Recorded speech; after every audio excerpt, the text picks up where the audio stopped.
All right, so the similar figures worksheet that we talked about in class, so we'll go over it kind of quickly. And so we have two triangles, triangle ABC and triangle FGH. And we see here that they are similar. So this little squiggly symbol means that they are similar. And we have side AC corresponds to side FH. So segment AC is similar to segment FH. And we want to list all of the ones that correspond. So AB would correspond with FG, and GH would correspond with BC. And so now we've listed the corresponding sides. We need to write a ratio of those sides. And so large triangle to small triangle, we could do AC corresponds to FH.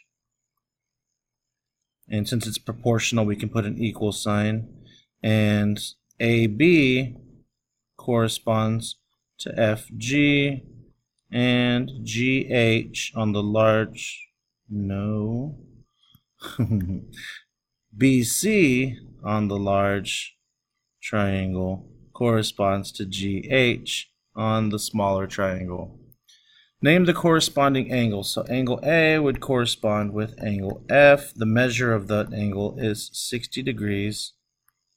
Angle G corresponds with angle B, and the measure of that is 90 degrees. Angle H corresponds with angle C, and the measure of that is 30. And the reason we know that is because if triangles are similar, then the corresponding angles are going to be congruent. They will have the same measure. We did the same thing here on our quadrilateral, and so what we actually did is we traced the smaller one with patty paper and then rotated it around, and so that way we can compare it much easier. And when we did, we found that this was 50 degrees, this was 90 degrees, and on the small one, this one was 130 degrees, and that one is also 90. So we're able to kind of see what we have. And so LM, which is the top of this one when we rotated it around, corresponds to QR. RS, which is the slanty guy here, corresponded with MN. And again, it's much easier to see when you rotate it around after you trace the small one with patty paper. PN was the bottom here, corresponded with TS. And then QT corresponded with LP. And so just like we did before, we can write the ratios. And so it's going to be the small to the large. And so we would have QR to LM, so on and so forth, and you'd write that out. The congruent angles, well, I have angle PLM. So PLM corresponds with TQR. And the measure of that is 90 degrees.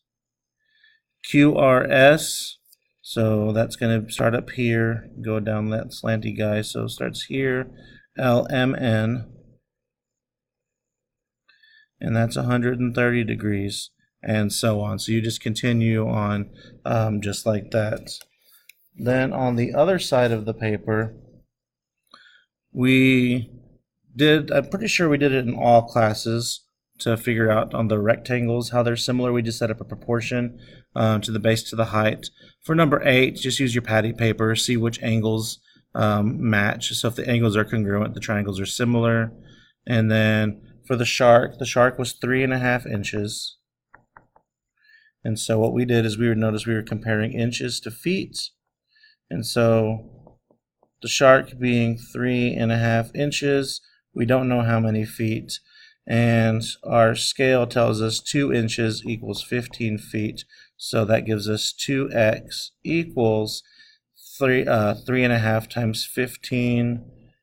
And I think that was 52.5. Let me double check that.